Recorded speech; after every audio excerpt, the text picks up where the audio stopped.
this document so important? Well, to understand that, you really have to look at how aircraft themselves have changed over the years. Think about it. We went from aircraft with relatively straightforward mechanical controls to these incredibly complex interconnected systems where just about everything is driven by software. With that jump in complexity, the chance of a small development mistake causing a huge safety problem just skyrocketed. It became clear that the old ways of doing things just weren't going to cut it anymore. So the whole aerospace industry realized they needed a standard playbook, right? A structured process to give everyone, developers, regulators, airlines, the confidence that these complex systems are being built the right way, from the very first idea all the way to getting certified. And that, right there, is the problem ARP4754A was designed to solve. Okay, so we know why it exists, but what is it exactly? And what kind of authority does it actually have in the industry? Well, the full name kind of gives it away. Aerospace Recommended Practice 4754A, Guidelines for Development of Civil Aircraft and Systems. It's not a rule book, but a set of expert recommendations, a guide for the whole development journey, from start to finish, for the aircraft and all its subsystems. Now, this is a really key point. ARP4754A itself is not a law. It's published by SAE International as a recommended practice. But, and this is a big but, agencies like the FAA in the US and EASA in Europe, they look at this document and say, yep, if you follow this process, that's an acceptable way for you to prove to us that you're meeting the actual airworthiness regulations. So it becomes what's known as an acceptable means of compliance. All right, let's get into the technical heart of this thing. We're going to break down the core systems engineering concepts that ARP4754A is built on. This is really where the rubber meets the road, where theory gets turned into practice. So the guiding principle here is a top-down approach. You start with a high-level aircraft function, something like provide navigation, and then you systematically break that down. That function gets allocated to a specific system, and that system's functions get allocated to hardware and software components.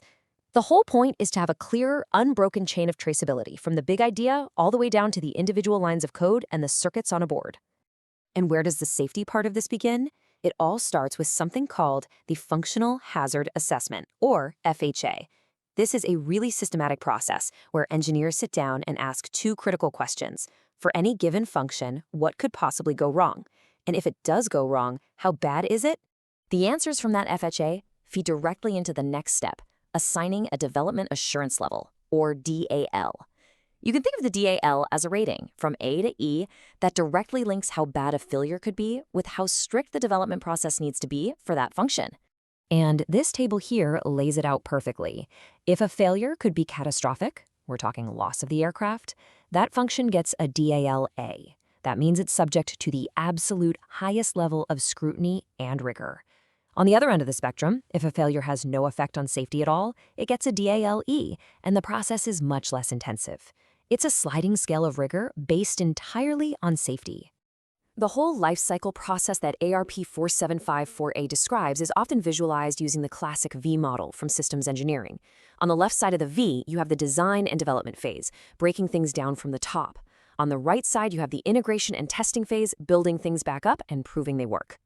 And within that V model, there are two terms that are absolutely critical to understand: validation and verification. They sound similar, but they're very different. Validation asks the question, are we building the right system?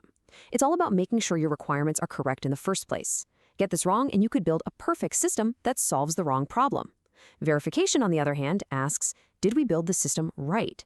This is where you test and analyze your design to prove that it actually meets those requirements you validated earlier. Now, it's really important to get that ARP4754A isn't an island. It doesn't work alone. In fact, it's more like the central hub in a whole ecosystem of certification standards, connecting and coordinating everything. So, who are the other big players in this ecosystem? Well, you've got ARP4761, which provides the how-to guide for doing all the safety assessment work. Then, when you get down to the component level, you have DO178C, which is the standard for developing airborne software. And for the electronic hardware, you have its counterpart, DO254. So you can see how it all fits together. ARP4754A is the conductor of the orchestra. It takes the high-level safety objectives that come out of the ARP4761 process and uses them to flow down specific, verifiable requirements to the software teams following DO178C and the hardware teams following DO254. It's the bridge that connects everything. Okay, theory is great, but let's get practical for a second. What does all this actually mean for a team trying to develop a new system for an aircraft? What does it look like on the ground? Well, it means you have to be incredibly disciplined and plan everything out from the very beginning. We're talking comprehensive plans for development, for safety, for verification, for everything.